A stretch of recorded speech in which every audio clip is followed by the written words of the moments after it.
नमस्कार दोस्तों, आपका स्वागत है आपके अपने चैनल स्टडी वाइन्स ऑफिशियल पर। तो आज की इस वीडियो में मैं आपको धातु और अधातु को पहचानने की ट्रिक बताऊंगा, जिससे आप दुनिया भर में जितने भी एलिमेंट्स हैं बस उनको देखते ही बता दोगे कि ये धातु हैं या अधातु। आप धातु या अधातु को पता करने के लिए उसका इलेक्ट्रॉनिक विन्यास निकालते होंगे, तब आपको पता चलता होगा, पर इसमें टाइम लगता है। पर मैं आपको ऐसी ट्रिक बताऊंगा कि चुटकियों में बस आप एलिमेंट को देख के ही बता दोगे कि ये धातु है या अधातु। और आपको पता ही है कि आजकल परीक्षा में यहाँ से प्रश्न बनते हैं, और इस वीडियो को आप देख लेंगे तो यहाँ से आपका प्रश्न गलत नहीं होगा। तो चलिए बिना देरी किए हुए वीडियो को शुरू करते हैं। तो चलिए वीडियो की शुरुआत करते हैं। तो ट्रिक को जानने से पहले आप ये जान लीजिए कि आवर्त सारणी में कितने तत्व हैं, कितनी धातुएं हैं। तो पहले आप थोड़ी सी बेसिक चीज़ें जान लीजिए। तो आवर्त सारणी में वर्गीकृत सभी तत्वों को उनके रासायनिक गुणधर्मों के आधार पर 3 प्रमुख वर्गों में विभाजित किया गया है। तो मैंने आपको पूरा पीरियोडिक टेबल समझाया हुआ है। वहाँ पर मैंने आपको बताया था कि जो पीरियोडिक टेबल है उसमें कुल कितने तत्व हैं, कुल कितने एलिमेंट्स हैं। तो 118 तत्व हैं, और इन 118 तत्वों को 3 भागों में विभाजित किया गया है, जिसमें से 91 धातुएं हैं यानी कि मेटल्स हैं, 20 अधातुएं हैं नॉन मेटल्स हैं, और 7 उपधातुएं हैं मेटलॉइड्स हैं। कई किताबों में आप पढ़ेंगे तो इनकी संख्या में थोड़ा फेरबदल होगा, क्योंकि कई वैज्ञानिकों में थोड़ा मतभेद है। कुछ एलिमेंट्स में धातु और अधातु दोनों के गुण हैं, तो कईयों को वो धातु मान लेते हैं और कईयों को अधातु। पर ज़्यादातर वैज्ञानिकों का जो मानना है 91 धातुएं हैं, 20 अधातुएं हैं और 7 उपधातुएं हैं।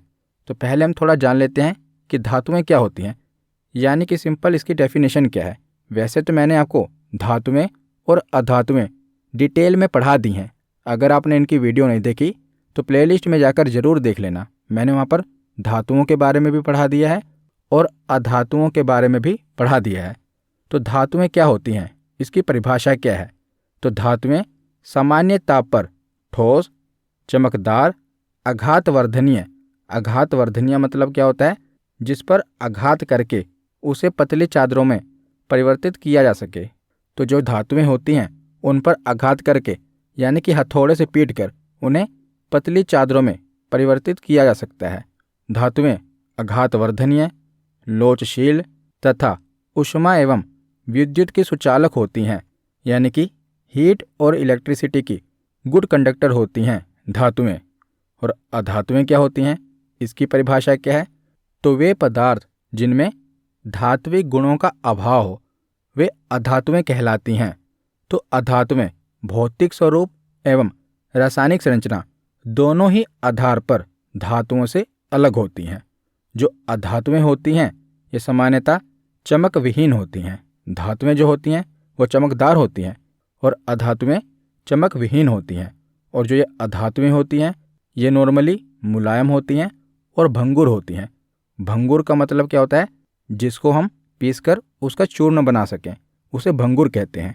तो अधातुएं भंगुर होती हैं जिन्हें सरलता से तोड़कर एवं पीसकर बारीक चूर्ण बनाया जा सकता है। तो ये तो हो गई अधातुओं की डेफिनेशन। अब हम देखते हैं उपधातुओं की डेफिनेशन, यानी कि मेटलॉइड। तो ऐसे विशिष्ट तत्व जिनमें धातुओं तथा अधातुओं दोनों के गुणधर्म पाए जाते हैं उन्हें उपधातुएं कहा जाता है। तो हमने धातुएं देखी, अधातुएं देखी। तो पीरियोडिक टेबल में कुछ ऐसे एलिमेंट होते हैं जिनमें धातुओं के गुण भी पाए जाते हैं और अधातुओं के गुण भी पाए जाते हैं, तो इन्हें उपधातुएं कहा जाता है। तो जो उपधातुएं होती हैं ना, वस्तुतः धातुओं एवं अधातुओं के मध्यवर्ती गुण प्रदर्शित करती हैं। तो उपधातुएं सामान्यतः धातुओं के समान दिखाई देती हैं, परंतु इनका जो नेचर होता है वो अधातुओं के समान होता है। तो देखने में तो ये धातुओं की तरह लगती हैं, परंतु जो इनका नेचर होता है वो अधातुओं के समान होता है। इसीलिए इन्हें उपधातुएं कहा जाता है, मेटलॉइड कहा जाता है। और सामान्यतः जो हमारा पीरियोडिक टेबल है उसमें कितनी उपधातुएं हैं, तो 7 उपधातुएं हैं, boron, silicon, germanium, arsenic, antimony, tellurium और पोलोनियम। तो हमारे पीरियोडिक टेबल में कुल कितनी उपधातुएं हैं? तो 7 उपधातुएं हैं। तो अब हम अपने ट्रिक पर आते हैं। तो देखिए, जो ट्रिक मैं आपको बताने जा रहा हूँ ना, इससे 80% एलिमेंट्स कवर हो जाएंगे। 10% आपको कॉमन सेंस लगानी पड़ेगी और 10% आपको याद करने पड़ेंगे। यानी कि पूरे के पूरे जो 118 तत्व हैं, मैं आपको सारे बताऊंगा कि कौन सी धातु है, कौन सी उपधातु है और कौन सी अधातु है। जिसमें से जो मैं आपको ट्रिक बताऊंगा ना, इससे लगभग सभी 80% एलिमेंट्स कवर हो जाएंगे। लेकिन आपको पता ही है कि जो ट्रिक होती है ये आपके काम को आसान करती है, आपके काम को खत्म नहीं करती। तो 10% आपको कॉमन सेंस लगानी पड़ेगी और 10% आपको याद करने पड़ेंगे। यानी कि कुछ अपवाद भी होंगे जिस पर यह ट्रिक नहीं लगेगी। उन अपवाद को भी मैं आपको याद कराऊंगा, इसीलिए पहले पूरी वीडियो को देखना। तो पहले हम देखते हैं मेटल्स यानी कि धातुएं, कि मेटल्स को हम कैसे पहचानेंगे। आपसे अगर पूछ लिया जाए कि बताइए लिथियम मेटल है कि नॉन मेटल है, तो इसकी जो ट्रिक है कि इसको याद कैसे करना है, तो आसान सी ट्रिक है। मेटल याद करना है तो मेटल का पहला अल्फ़ाबेट क्या है? एम है। तो जो भी एलिमेंट होगा ना, अगर उसके पीछे एम आएगा तो जान लीजिए वो धातु है। तो इसके कुछ एक्सेप्शन हैं, अपवाद हैं, जैसा कि मैंने आपको बताया, लेकिन उनको भी मैं आगे कवर करूंगा ताकि आपके दिमाग में कोई कन्फ्यूज़न न रह जाए। तो देखिए, टोटल कितनी धातुएं हैं? तो 91 धातुएं हैं। तो 78 धातुएं इस ट्रिक से कवर हो जाएंगी और जो बचे 13 धातुएं हैं वो भी इस ट्रिक से कवर हो रही हैं।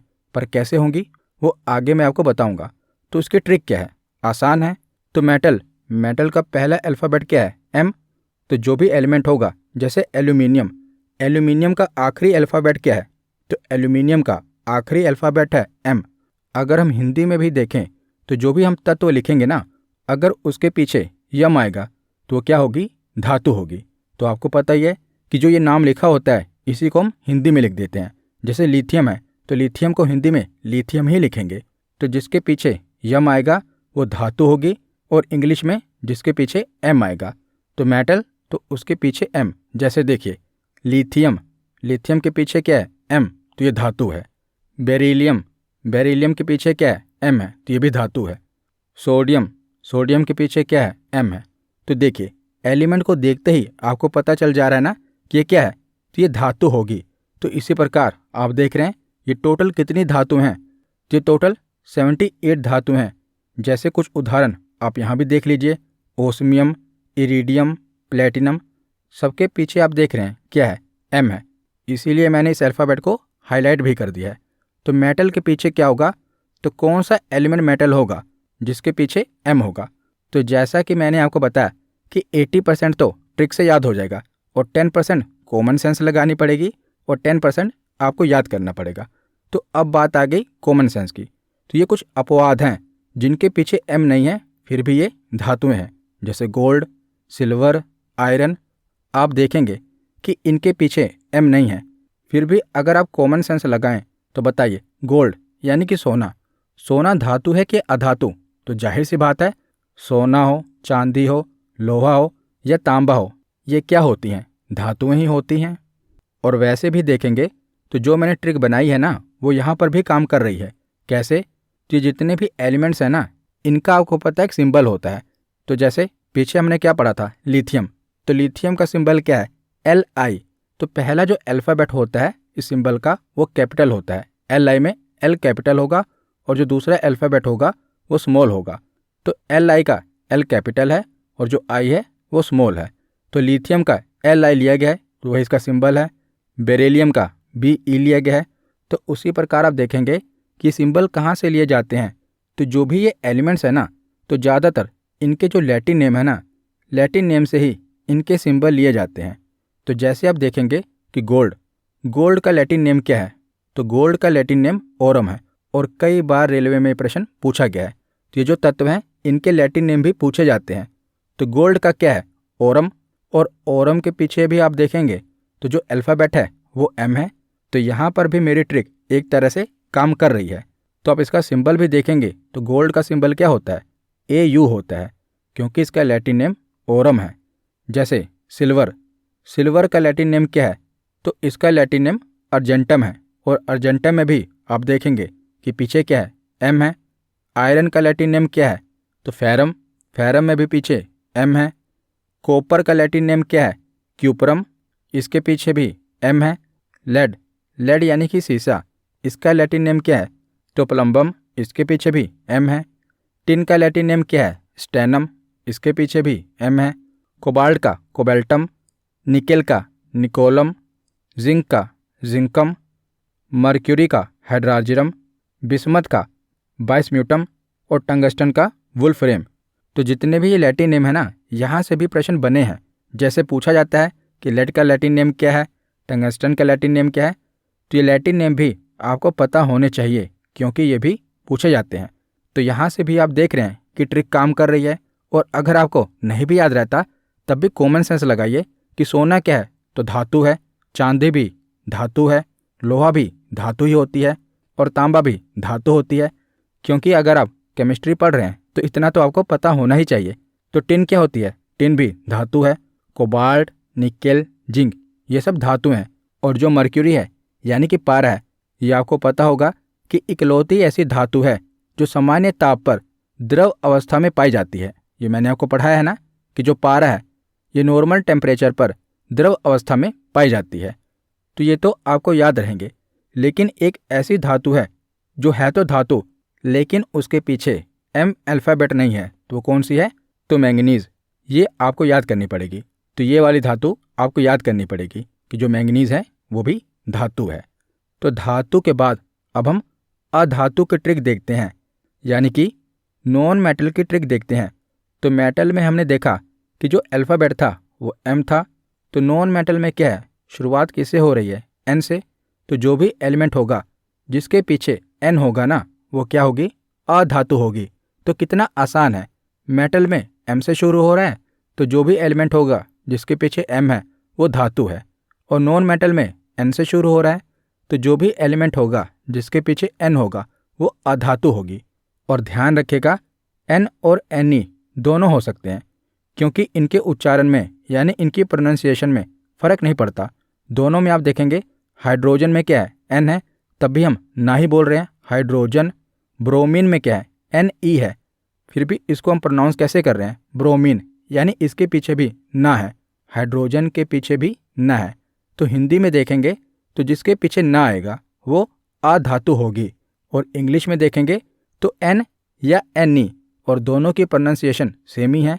जैसे है हाइड्रोजन, इसके पीछे एन है तो ये नॉन मेटल है। दूसरा है कार्बन, इसके पीछे भी एन है तो ये भी नॉन मेटल है। तीसरा है नाइट्रोजन, इसके पीछे भी एन है तो ये भी नॉन मेटल है। चौथा है ऑक्सीजन, इसके पीछे भी एन है। फ्लोरीन, इसके पीछे एन ई है। Neon, chlorine, argon, bromine, krypton, iodine, xenon, astatine, radon, tennessine, oganesson. तो इनके पीछे आप देखेंगे या तो एन है या एन ई है। तो ये क्या हो गई? तो ये नॉन मेटल्स होंगे। तो देखते ही आपको पता चल जाएगा ना, जिसके पीछे एम वो मेटल, जिसके पीछे एन वो नॉन मेटल। तो इसके 4 अपवाद हैं। तो अपवाद कौन कौन से हैं? पहला है फास्फोरस, तो फास्फोरस भी अधातु है। दूसरा है सल्फर, तो सल्फर भी अधातु है। तीसरा है हीलियम, तो हीलियम के पीछे एम है लेकिन ये नॉन मेटल है। तो इसको आप कॉमन सेंस से ही याद रखेंगे। कैसे? तो मैंने आपको जब अधातु में पढ़ाया था तो मैंने आपको बताया था कि जो गैसें होती हैं ना वो अधातु होती है। आप देखेंगे जितनी भी गैसें हैं जैसे हाइड्रोजन, कार्बन, नाइट्रोजन, ऑक्सीजन, ये सब क्या हैं? तो ये सब गैसें हैं। तो गैसें क्या होती हैं? नॉन मेटल होती हैं। तो उसी प्रकार जो हीलियम है, हीलियम क्या है? तो हीलियम भी आपको पता है गैस है। तो हीलियम अगर गैस है तो मेटल होगी कि नॉन मेटल होगी? तो जाहिर सी बात है नॉन मेटल होगी। और एक और इसका अपवाद है सेलेनियम। तो ये 4 आपको याद करने पड़ेंगे, सल्फर, फॉस्फोरस, हीलियम और सेलेनियम, जिसमें से मैंने आपको बताया कि 4 नहीं 3 ही याद करने पड़ेंगे। हीलियम तो मैंने आपको बता ही दिया कि जो भी गैस होती हैं वो नॉन मेटल होती हैं। तो सल्फर, फॉस्फोरस और सेलेनियम ये याद रख लीजिएगा, ये अपवाद हैं पर ये भी नॉन मेटल हैं।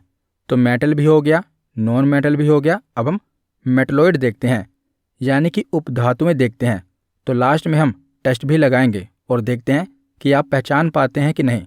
तो अब हम उपधातुएं देखते हैं। तो उपधातुएं कितनी हैं? तो 7 उपधातुएं हैं और ये सातों उपधातुएं आपके फिंगर टिप पे होनी चाहिए, यानी कि ये तो आपको याद ही होनी चाहिए। तो 7 उपधातु हैं, इसकी कोई ट्रिक नहीं बतानी। तो वैसे तो इसकी भी मैं आपको ट्रिक बता सकता हूँ और आपने YouTube पर भी इसकी बहुत सारी ट्रिक देखी होंगी, पर ज़बरदस्ती की ट्रिक नहीं बनानी, क्योंकि जितना आप ट्रिक को याद करेंगे उससे अच्छा तो इसी को याद कर लीजिए। ज़्यादा नाम भी नहीं है और आसान है। तो 7 उपधातुएं कौन कौन सी हैं? तो जैसे मैंने आपको बताया कि मेटल के पीछे क्या है, M, और नॉन मेटल के पीछे क्या है, N। तो यहाँ पर भी आप देखेंगे कि कुछ एलिमेंट्स के नाम के पीछे M है और कुछ एलिमेंट्स के नाम के पीछे N है। और वैसे भी जो उपधातुएं होती हैं, मैंने आपको बताया ना कि इनमें धातुएं और अधातुएं दोनों के गुण होते हैं। और यहाँ पर आप देख रहे हैं कि ट्रिक के हिसाब से भी इनके नाम के पीछे N भी आ रहा है और M भी आ रहा है। तो ये 7 उपधातुएं आपको याद होने चाहिए। कौन कौन सी हैं? Boron, silicon, germanium, arsenic, antimony, tellurium और पोलोनियम। तो कौन कौन सी उपधातु हैं? दोबारा बोलिए। Boron, silicon, germanium, arsenic, antimony, tellurium और पोलोनियम। तो इसकी भी ट्रिक मैं आपको बता सकता हूँ, लेकिन वो ज़बरदस्ती की ट्रिक हो जाएगी। इससे अच्छा आप इसको 2-3 बार पढ़ लेंगे तो ऐसे ही आपको ये याद रहेगा। तो अब हम प्रैक्टिस क्वेश्चन लगाते हैं और देखते हैं कि एलिमेंट को देखते ही आप बता पाएंगे या नहीं। तो पहला एलिमेंट है सोडियम। तो बताइए ये धातु है या अधातु? तो सबसे पहले आप देखेंगे कि जो मेटलॉइड है उसमें से तो ये आ नहीं रहा, और इसके पीछे कौन सा अल्फ़ाबेट है? तो M है। तो ये क्या होगी? धातु होगी। उसके बाद क्या है? रेडोन। तो रेडोन के पीछे क्या है? तो N। तो ये क्या होगा? तो ये नॉन मेटल होगा, यानी कि अधातु होगी। इसके बाद है टाइटेनियम। तो टाइटेनियम के पीछे क्या है? M है। तो ये क्या होगा? मेटल होगा। उसके बाद है कॉपर। तो इसके पीछे ना तो M है ना तो N है, और ये आपको पता है कि उपधातु भी नहीं है। तो क्या होगा? तो कॉपर यानी तांबा। तो कॉमन सेंस लगाइए, तांबा क्या है? धातु है या अधातु? तो जाहिर सी बात है जो कॉपर है मेटल है। उसके बाद है सिलिकॉन। तो मैंने आपको 7 मेटलॉइड याद कराए थे, बोरोन, सिलिकॉन। तो सिलिकॉन क्या है? तो ये मेटलॉइड है। इसके बाद है जिनोन। तो जिनोन के पीछे क्या है? N है। तो ये क्या होगा? Non metal. इसके बाद है हीलियम। तो हीलियम के पीछे है तो M, लेकिन ये नॉन मेटल है। तो नॉन मेटल क्यों है?